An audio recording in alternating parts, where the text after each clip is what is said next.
Okay, so the Lions are coming to Philadelphia to take on the Eagles. Meanwhile, AJ Brown's response to that stream and his frustrations was exactly what this offense needed. He just created the perfect storm. So much to break down, like what Dan Campbell said about the Eagles. He broke us down to a T. Plus, the Lions got a new play caller. And watch out for this crazy defensive look that had the Commanders fooled. What is going on, everybody? I go by Philly Mike, and this is the Philly Talk Podcast. If you rock with the 7-2 Eagles, hit the like, subscribe to the channel, and turn on that notification bell so you don't miss the videos. So the Philadelphia Eagles' first practice of the short week as we prepare for Sunday Night Football versus the Detroit Lions is in the books. And I know we're only talking about the Wednesday injury report, but it low-key looks good. Now you're probably saying, look at all the offensive linemen as limited participants. That's what I like, not just one or two. So it looks like a rest day for the offensive line. But to see Lane Johnson out there early in the week after going out versus the Green Bay Packers and Cam Jurgens as a limited participant when he didn't practice all last week, I'm thinking every starter will be out there when we play the Detroit Lions defense. Which, by the way, this is the first time via the NFL Network game preview picks, the Eagles weren't the majority. Now, granted, they don't have more people picking the Lions, but it's a tie. 5 got the Eagles and 5 got the Lions. I expect this to be the Eagles' toughest matchup that we played so far. The Lions are coming in to score points, although they haven't played a defense like ours. This is the most talented defense that we'll see from top to bottom. I really think their level of talent is truly elite, not just in their front, their linebackers, in the secondary.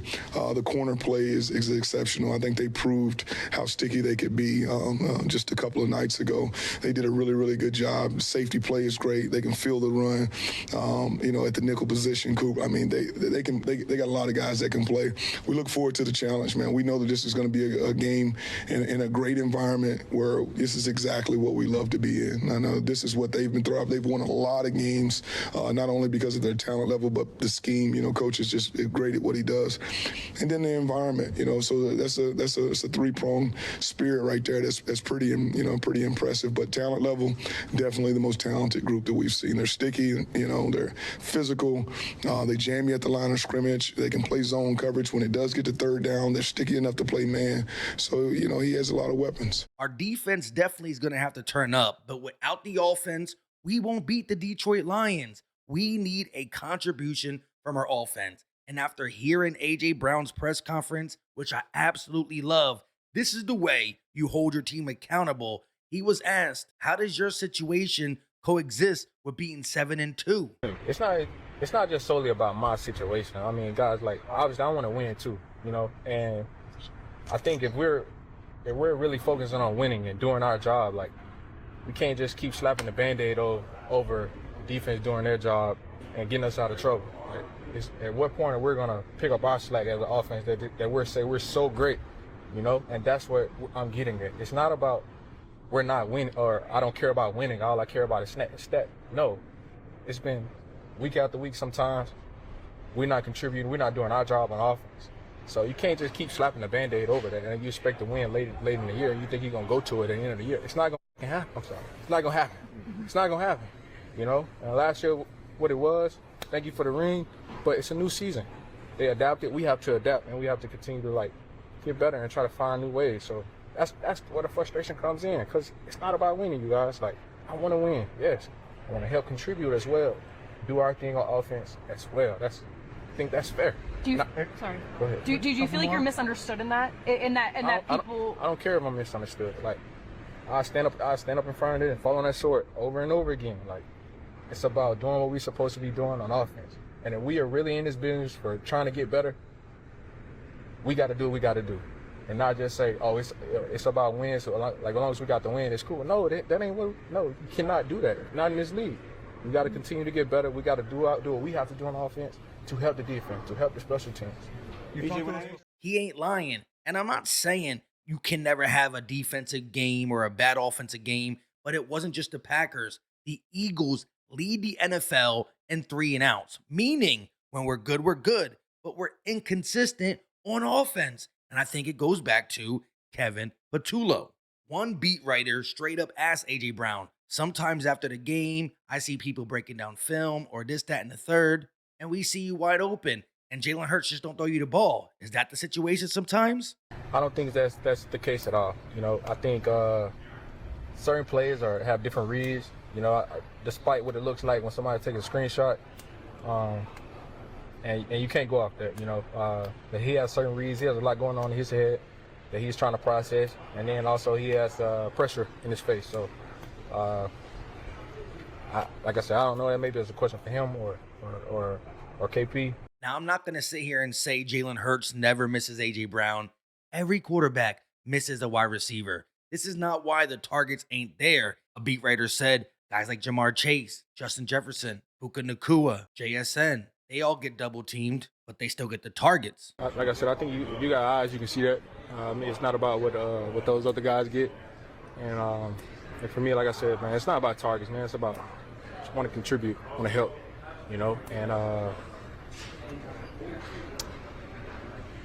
it's been my situation, and yeah, I am freeing up my teammates, which I don't have a problem with, guys. Like me freeing up the play for Devonta, I don't have a problem with that, man. Like I want to see my team win. I want to see the offense thriving, passing, Yes, I dictate the coverage. That's every single week. If you look back on film, every single game, I'm getting clouded. There's no surprise. When we play Detroit on Sunday night, they play a lot of man. I'm pretty sure they're gonna cloud me. That's just what comes with it, And you even look back at that Denver game, playing against the best corner in the game. They started going one-on-one. I started winning. End of the game, cloud. That's just what it's gonna be for me. So I think it's fair for me to even say I feel like we do need to do a better job of creating for me, trying to help put me in situations to help to to contribute. But right now it just feels as if I'm just freeing it up for everybody. He just wants to contribute, not even worried about the targets or all these other guys that get 12 targets a game. Although, I'm going to talk about the targets now. A.J. Brown is too good for 2 targets. Not saying he needs 12, 15 every game. Every game is different. If Saquon's running the ball, he understands that. But when the run is struggling, like 2.7 yards a carry versus the Packers, throw the ball. Get him involved. Manufacture some touches. He could change the game. But he also said, honestly, it's fair for me to say, we got to do a better job creating for me and not just letting me out there to be the decoy. And we is not Jalen Hurts. It is Kevin Patullo. It's only going to make our offense more dangerous. I don't understand why we wouldn't want to. Now, before we hear the last thing that A.J. Brown said, again, I think this pressure is going to help us a lot. Plus, go over a look that the Lions defense gave the Commanders that they had big time trouble with. Also, who's their new offensive play caller? And how much did Jalen Phillips play compared to all the other edges? Let's hear a word from our sponsor, Manta Sleep Mask. If you've ever ripped your sleep mask off in the middle of the night because it got too hot, this one's for you. The Manta Cool Mask gives you complete darkness and a calming, cooling sensation at the same time. The eye cups are filled with a cooling gel that helps reduce puffiness and tension while still giving you a zero pressure fit. And like every Manta mask, it blocks 100% of the light for deeper, uninterrupted sleep. Now, of course, every Manta sleep mask I ever use has been absolutely legit. But right now, I'm working with the Manta Cool Sleep Mask. And you might be thinking, why? It's winter. It's cold outside. Well, my wife likes to keep our room super toasty. So I realized this around my eyes keep me calm, cool, collective, and it lets me go to sleep. And I absolutely like the adjustable eyewear. They are so soft. But find your perfect sleep mask by going to the website. You can get the Manta Cool Sleep Mask, the Manta Steam Sleep Mask. They got Manta Kid Sleep Mask. They got Manta Sound Sleep Mask, Bluetooth, right there for you to listen to as you're relaxing. They got the Manta Pro Sleep Mask, the Manta Silk Sleep Mask, the regular Manta Sleep Mask. Last but not least, the Manta Weighted Sleep Mask. So, Use my promo code PhillyMike to unlock 10% off your purchase. Once again, that is code PhillyMike to unlock 10% off your next sleep mask. I got mine. Go get yours. Now, for the stuff he said on the stream, I wasn't a fan of it, but listen to why he kind of said it. Because after the game, I said all the right answers. I still made a story. You know, in that moment where I'm just talking to my friend, having fun with my friend, I'm not apologizing for that. Like I said, because if you have eyes, you can see that. And so, like, it's not that I was throwing anybody on the bus. I'm literally trying to laugh through this. This shit is tough. Like, but I'm trying to make fun of the situation and to try to get through it. So, I mean, you know, it is what it is, man. All right, thanks.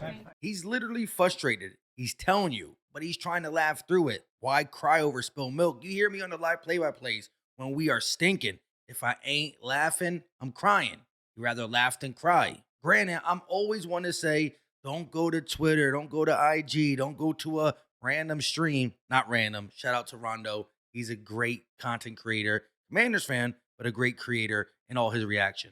That being said, this is how I like you to handle it on a press conference, talking about what needs to be fixed, and then also going at practice to Jalen Hurts. But more importantly, you and Jalen Hurts and Smitty all go into Kevin Patullo, Nick Sirianni, everybody involved, and let's really get to business. And I think it's the perfect time to do that when the Detroit Lions are coming to Philly. Staying with the wide receiver talk, Brendan Deeg put this up as it pertains to Devonta Smith. He tweeted, receiving yards plus targets per game over the last month since October 13th. Number one, Jamar Chase with 121 yards on 16.67 targets per game. Number two, JSN with 115 yards on 9.67 targets per game. And number three, Devonta Smith with 112 yards on 9 targets per game. Devonta Smith has been so efficient, and I'm not saying that got to stop. I'm not saying it has to be AJ or it has to be Smitty. It could literally be both. No reason every third and long we just say, let's run the ball and just concede this down. Or maybe if we weren't leading the NFL in 3 and outs, we would have more flow, more rhythm, more opportunities. Regardless, if you get 60 to 70 snaps per game, you give 25 to a running back. If the run game is working, if not, cut it down a little. That's 35 to 45 snaps. Jalen Hurts is going to run a couple. That still leaves 25 to 35 targets for Smitty, Goddard, and A.J. Brown. It's never going to be exactly like Jamar Chase because the way we play football, and I'm cool with that, and I think A.J. and Smitty are too. Bottom line, we got to make this offense as versatile as it can be, all around. That's why I like this type of pressure, but still, the more you keep it in-house, the better it's going to be. You still can fix things because when the media talks to Nick Sirianni, but more importantly, Jalen Hurts, he gets asked the questions about what's going on with A.J. Brown. Yeah, I know you got to ask those questions, and I have a lot of respect for that. And I think my focus always gears back to what the group is doing and what the collective is. Obviously, AJ plays a pivotal role in what we've been and what we've done, and so we just have to continue to grow with that every day. I know he's talked about having a growth mindset and embracing that, and so we just need that mentality as we go throughout this season and try and get to where we're trying to go. And even when he gives a good answer to that, somebody else asks, are you okay with him voicing frustrations after wins? This ain't the first time. We got the Detroit Lions, so I'm gonna definitely put a halt to that. I think the more we drive that, the more of a distraction it becomes, and I think ultimately it's about the group. And so things have been what they've been, and they are where they are. You know, we are who we are as a team. We're all we got, and we're all we need.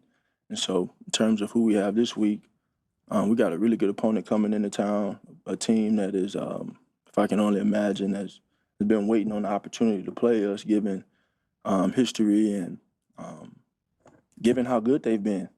Been a great team, great organization, great coach, and great culture. And so my energy, my focus is purely focused on trying to be the best that I can be this week, trying to lead this offense in a way that we need to be led and be the leader I need to be in this time. So again, trolling, subliminal, IG, Twitter, a Madden stream, AJ is going to just make other teammates answer questions. But this AJ is going to bring this team together. And that's why I love this presser. As for the look that the Lions played against the Commanders a bunch of times, you can see the guy in the middle with his hand in the dirt, and then two edges outside wide, but three guys standing up. Every time they show this look, though, they rush different people. So the Eagles are going to have to be aware of this look because it definitely caught the Commanders off guard. As for a quick note about the Detroit Lions offense, early in the season it was doing good. But prior to the Commanders game, the offense low-key struggled 3 games in a row without eclipsing 24 points. So the last game, Dan Campbell took over play calling and they scored 44 points. I understand it's against the Washington Commanders defense, but Dan Campbell calling plays is something new for this Detroit Lions offense. Don't worry, we're going to talk way more about the Lions in depth on the preview breakdown, whether it's Friday or Saturday. Just little tidbits to get ready for Sunday Night Football. I will admit that Dan Campbell does sound ready for the Eagles, or at least he explains what the Eagles got going on really well. Okay, Philadelphia Eagles, good team, really good team. I think what's most glaring about them is that they win. They know how to win. They've got a style. They have an identity. They know how to take it to the end of the game, possess the ball, and finish it with it in their hand with a dub. So they've been able to do that. They've mastered it. Coach Sirianni's done a hell of a job with that crew. They're very talented, outstanding O-line. We know about Barkley. We know about those receivers. Jalen Hurts, runs the ship there, man. I mean, he's outstanding Q, man. Can run, can make those throws, takes his one-on-ones. So dangerous, potent offense, a tight end. I mean, good player, real good player. And then defensively, man, the engine of this defense, that front, those guys can get after it. They added Phillips to it. They got Nolan back. The D tackles there in the middle. It's a disruptive front. They get after it. Backers are smart, and they're aggressive. They play downhill, sideline to sideline. DBs, man, umbrella coverage, but then they'll match up quite a bit too. So smart crew, know how to play. Traditionally has gotten takeaways. I know that not as much as they have in the past, but they're always going after the ball. It's all over the tape. Good special teams crew. They got some returners that can hurt you. So this will be a huge test for us on the road at their place against a championship team, and we're excited about it. We're excited. He gave us a lot of props, but he also broke us down so thoroughly. Listen to his take on why he didn't vote to ban the Tush push. I don't know. Well, here's why. I'm a purist, man. You take something else out of the game, then we're taking the next thing out of the game. Then you're taking another thing out of the game. Then pretty soon we don't have pads anymore. And then pretty soon you're only playing 30 minutes. And then pretty soon so that's why I don't want to take it out of the game. It's something. A team's got a niche. They found something. They're good at it, and it's for everybody else to stop. And it's unique, and it's physical, and more than anything, I just don't want to take anything else out of the game. I just want to leave the game alone. That's me. We still gonna have to give it to you Sunday night, but I respect a man who wants to just beat it and not ban it. Lastly, shout out to Dennis Selman, who tweeted this yesterday. Jalen Phillips played more snaps, 53, last night than any Eagles edge had played in any game this season, despite the Eagles having 6 edges dressed and using Dan Campbell as one of the edges on every base snap. That lets you know how much Vic Fangio likes this guy. Right away, he's got the motor, he's in the game, and that's going to just rotate Nolan, Jalix, BG, everybody to be more fresh. And don't worry, as Nolan gets back up to reps from being injured, he'll be way more involved too, but I love it. With that being said, leave all your thoughts in the comment section. Don't forget to go check out the Manta sleep mask. Click the link in the description. Use my promo code PhillyMike. You won't regret it. Lastly, do your boy a favor. Hit the like, subscribe to the channel, turn on the notification bell so you don't miss the videos. Leave me a comment. I absolutely love hearing from you. Drop a muscle emoji if you're Philly strong, and I will catch you on the next one. We out.